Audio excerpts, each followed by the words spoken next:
real game begins. Hello everybody, welcome back.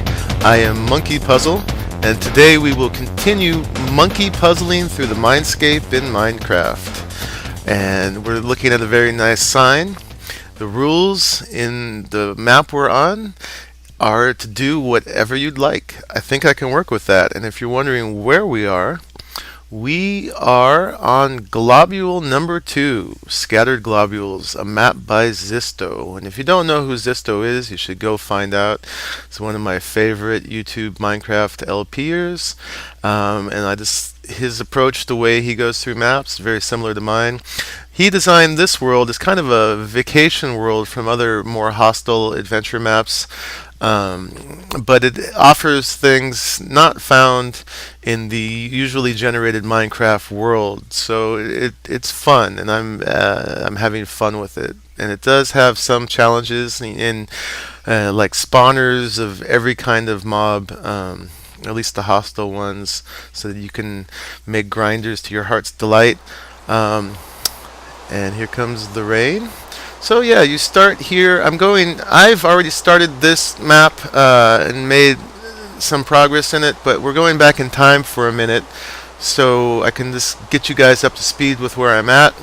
Hello, Skelly. That's right, you guys hide in the shade nowadays.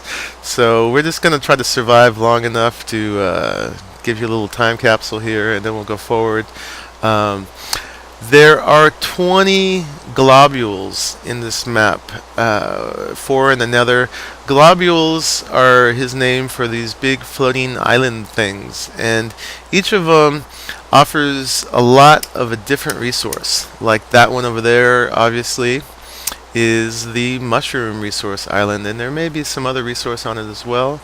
There's a very interesting diamond-shaped island up there, perhaps. And we got stone and sand, and this one's all foresty, and then there's obviously something back there. You can't see all the islands because of Minecraft can only render so far. We've got a zigzaggy thing up there with some birches, and very interesting. That's obviously where our reeds are going to come from, and who knows what else. And another big globule over there. Yeah, but you start on this dirt island. There's a list of challenges, optional challenges, of which we will do some. Building a house on every globule. If you ever watch Zisteau, he likes to build completely, amazingly, overly elaborate houses everywhere he goes. Build bridges between all the globules. We'll definitely have to do that to get to them, but then there's a matter of making the bridges cooler. Build a hanging tower under a globule, create a sheep of every color, build a spawn trap for every type of spawner, travel to the end and build a house there, tame a dog and cat. I don't know how hysterical or how much hysteria that will actually generate, but build a boat ride between 2 globules. I definitely want to do that, and definitely want to do this, build a roller coaster between 2 globules. So, hello, Enderman. Yeah, so, if we were just starting here again, we would have had to have been getting busy by now. But I think I'm going to take you forward in time at this point and show you where I'm at. Zoom, zoom. Zoom, zoom. Okay, fellow monkey puzzlers, and now we have teleported into the future, maybe with the help of that enderman. We knew they can teleport. We didn't know that they can also help us travel through time. So we are on that same original dirt globule. The rules are still the same. We're doing whatever we'd like. Things have gotten a little nicer here, and a lot of the other signs, I didn't actually eliminate them on purpose. They were blown up by creepers in my initial attempts to survive here. This is just a little tree farm pad. We're exploiting the new ways that oak/apple trees can grow in Minecraft now. You can do these big blocks of them, and they'll instantly grow into these huge wood cubes using bone meal. But definitely challenge the jungle trees for productivity at this point, and you get apples. I don't have any bone meal on me now. We're not here to start tree farming right away. Um, Clearly, I got a Silk Touch pick at some point, and I imported grass to this island. And you can see my initial highway going off to some of the original globules. This is my tree house that helped me survive the first night on this original dirt globule, and it's still working for now as my quote-unquote main base. I've got a lot of the resources stored here that I've gathered. I've gone to quite a few of the other islands, not all yet, but many. I'm bridging to them with wood because wood is an unlimited resource. I could use stone or dirt or all kinds of materials here, but because this is a very finite world, I don't really want to tunnel out resources and then use them for the bridges. My gameplay style is I like to leave worlds pretty much intact as I can. I like to preserve the natural resources, not mess them up too much. You can tell this globule was a swamp biome because it is in a swamp biome because the grass is so dark. Not my favorite color, but I think it still looks nicer than just dirt. And animals do spawn occasionally out of nowhere still in Minecraft, even though they don't do it nearly as much as they used to. But they're not quite smart. They're smart enough not to walk off the edge generally, but they're not quite smart enough to not get stuck on the edge. So I look forward to when the AI gets good enough that animals can be free roaming on islands like this and not get themselves stuck 2 blocks down on the edges. But anyway, I want to start today by showing you what I've done on one of the nearer islands. I've had a lot of fun over here. So obviously my bridges aren't very cool yet, but they get you to where you're going. And this is probably one of the initial ways anyone would go once they start on Globules number 2, because these are the closer islands. You get to that one, I'll spoil it right now, is it's full of coal and zombie spawners, which I'm not very interested in zombies. Rotten flesh, although it may help you survive in the initial stages of a game, I think mainly exists to give you something to throw away. And I do love throwing it off the edge. I'm going to be a little careful here. And this is how careful we're going to be. Wow! No, I won't do it yet because I want to take a look here. So yeah, initially, when seen from above, this island obviously offers a lot of sand. And this is where your reeds would come from. And you can see I've turned some of those reeds into an enchanting station right here. It must have something to do with this structure over here, which we will take you to. And we'll take a leap of faith. Ah! And I'll show you what's going on over here. Now, the first few times I came here, I only adventured around in the day and thought that this was all this island had to offer. But then I let it become night at a certain point and realized that there was other treasures that Zisteau had given us over here. I'll show you a couple of them here. Besides the reeds and all this lovely sand and this nice water, this whole alcove stone, which was really just this stone alcove, I don't know what else you'd call it geologically, had skeleton spawners embedded all around the hidden understone, all around the inside edge of it. So that was a little fun discovering that, but I took it to be a resource. And so over here, I've taken 3 of them and turned them into a really fun grinder. And there's one in there, there's one in there, and there's one over there. And it's one of the things this map offers is just opportunities to do really fun things like build 3 skeleton spawner grinders. Pretty basic design. Just have each spawner encased in a room that's the same size as the spawnable area, 8 by 8, off-centered. The spawner is off-centered the way they line up. We can go over that sometime. I'm sure you guys have seen other folks how that lines up and how you find where the corner is. That's actually the middle of the 8 by 8 space. I've got these nice new redstone lamps in here so that I can deactivate these. And obviously the water currents take the skeletons and send them into this channel here. I just have these. I can't use doors because doors let light through, and I want to be able to turn the lights on and off, which I do here. Wiring's all still exposed. I don't really know if I'm going to cover it up yet or not. Clearly, here's another one of these. These two had to share the same wall. Managed to make that work though.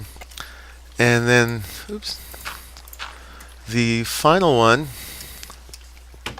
is in here.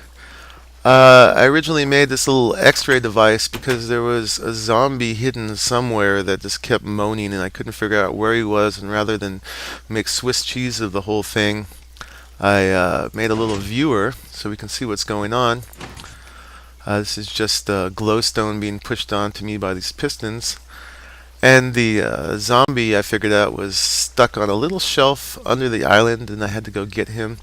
But this also gives a view of the third and final spawner that I used, its room, and how these channels, you can't see it too well here, but I had to get all 3 of these channels to then combine into one water tower. Here's 2 of them coming from those other 2 spawners.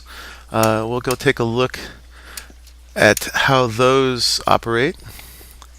It's almost nighttime here, so oops, never as good as I'd like with these metal doors, but the wood doors are now useless, as we've seen. And before we turn the grinder on, which is so nice and lovely, easy to do, I'll just show you a little bit more about what's going on. There's one channel. There's the other channel that helps these skeletons gather up and go up this tower. There's signs, alternating signs, and then a big drop. As I was saying, a drop that's designed to almost kill them.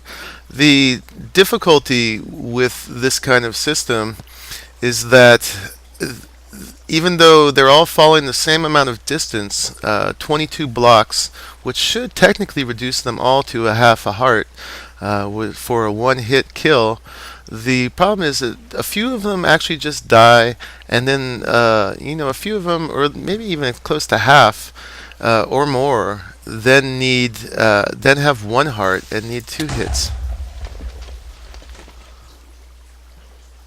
Okay, I thought we were safe from creepers, but apparently not. I will be back in a minute after I do some repairs. You can see how successful this grinder's been. We'll be back. Okay, we're back. I've cleaned up the mess. I think I've put everything back together. While this redstone line was broken and the lamps were off, a few skellies got to accumulate. So they can demonstrate, hopefully, what I was talking about. See, that one took 2 hits. That one took 2. Did that one take 3? I'm not sure. But anyway, it seems there's some problem with getting them all down to a half a hit. And you go from, if you go 1 block higher, they all die. And this one, they then mostly have 1 heart each. When I fall down it, I get half a heart, which I can demonstrate as soon as I make sure there's no more skellies in there. Okay, I think we're good. And I can show you a little bit about the inner workings of it as well. And then we'll turn it on, and I'll show you how efficient it really is. So we go, oh no, I'm a spawn skeleton, and I'm on my way to my doom, except I don't know it yet.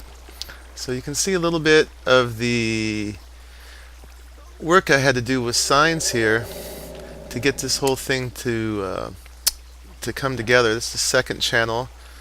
Lots of alternating signs so that they can breathe. And then here is the third channel where these guys can come in. I made the elevator too wide, even though I could have compressed them to one, because I had a theory that maybe the different amounts of damage that the skeletons get have to do with little moments of drowning in here. So I was trying to keep it. Ah. Oh, and I've got armor on. But usually when I take this fall, I end up with half a heart. I didn't know armor really protects you too much, but yeah. Anyway, if I go down there naked, I end up with half a heart. So it is what it's going to be. That seems to be the limitations of the gravity softening. I've got my little my scaffolding up here. I'll eventually fix that, replace that with stone. But that's just the ladder to get all the way up here. And it's about to be dark, so I should get inside. I'm just wondering how that creeper got in. I have no idea. Maybe here, actually. That's a good guess, isn't it? I thought that would just be too small to really let them in. I've got a bed in the back, which we can turn it to daytime, just to make sure we don't get interrupted. Same we did before. This used to be a little less remote before I built, encased the spawners, but I have to sleep all the way back here, especially when it's running, because otherwise Minecraft says you cannot sleep because there are monsters nearby, and as much as I tell it that I'm not scared of them, it still doesn't let me sleep. So anyway, we've got it back to daytime out here, and let's pull the lever. And as soon as you click it, if you guys can hear that, you can hear the skeletons start to fall into the water, working their way down the channels. I left this one little viewing spot here so I could see what they're doing in there and make sure that they're not drowning and they're all combining just fine. I put it all the way over here because this does create a light leak that I didn't want to get into the spawners, because the whole idea is to try to get maximum efficiency with them. But a steady stream of skeletons starts to appear on command. The new redstone lamps are great for the ability to switch on and off. I know folks could do it before with block swappers, and I play with those a little bit, but they're just so dang complicated and onerous for a little turning the lights on and off. So some die, it's alright, you still get their items, but you go AFK for just a little while, and this is just full of skeletons that are all nice and ready to be dispatched. Start doing that. By the way, I meant to thank that creeper before for adding a little drama to my video. We're going to make sure we keep things exciting and interesting. And this is the downside of the too wide elevator, is to pick up the drops. I got to go back and forth, but they accumulate pretty quick. One of the reasons I did this first is on this in scattered globules here is because I needed some arrows to get onto some of the globules that were very heavily mob populated, and I like my ranged weapons, especially for creepers and for dispatching skeletons from a distance, so you don't have to take too much damage. I mean, I'm all in iron armor now, so I don't have too much to worry about, but I still like my arrows. And rather than having to shovel stacks and stacks of gravel to get the flint, then combine with the arrows from a chicken farm, if you just make a if you can make a skelly grinder, you just suddenly have more arrows than you know what to do with, and bones for farming. And we got a nice drop there. That's the new bonus with skellies, is they now drop bows, and I'm just accumulating these power 1 bows, and I guess that's what I just got, the power 1 bow, and then tons and tons of normal bows. This is the first bow I made myself from spider string, but it doesn't look like I'm going to have to do that anymore. Plenty. Power one's a nice start, and there's infinite amounts of them. They're basically disposable at this point. I'm gonna have to come up with a better storage system pretty soon because things are. This is gonna accumulate, and it's a little awkward. Working with a small space here, but yeah, you can see how many arrows I've got. Basically, infinite amounts at this point. I've lost some bones with that creeper, but we've got more bones than we're ever gonna need. Another bonus with this island, this globule, whatever you want to call it, is it's a slime chunk, and so I've been accumulating slimes pretty quickly. Get some steak, dispatch these guys. So on our next episode, what we're going to be doing is going into the Nether portal. I've gone into it briefly and have seen one of the 3 islands on it, but I haven't found the one with the blazes on it. There's one that looks like a big nether fortress, and that's where we'll be going next. Getting conquering the blaze spawners that are assuredly there, so that we can get some potions brewing. And then instead of having to chop all these guys down with my stake one by one, we'll just throw an instant damage potion at a big accumulation of them, and we will then be able to do this even more efficiently. I'm up to 31 now. I want to get up to 50. My first time I got to 50 with this, I enchanted this guy, which has been really helpful with glass and with grass and smooth stone, so that I can not have ugly cobble patching everywhere. But what I really want to get to, and this was a smaller enchantment, but what I really want to get to is a fortune pick, the highest fortune possible. What is that? Fortune 3, fortune 4, I forget. Because even though Zisteau gives you so many resources on some of these islands, it is finite, and I would like to be harvesting things like coal and redstone, and especially diamonds with fortune, and we'll be much richer that way in the long run. So yeah, I love Globules number 2. It's basically vacation land. The few dangerous things that Zisteau has put on it are actually big bonuses, like these skeleton spawners. Anyway, have fun, you all. We'll be back next time as we travel into the Nether. Bye bye.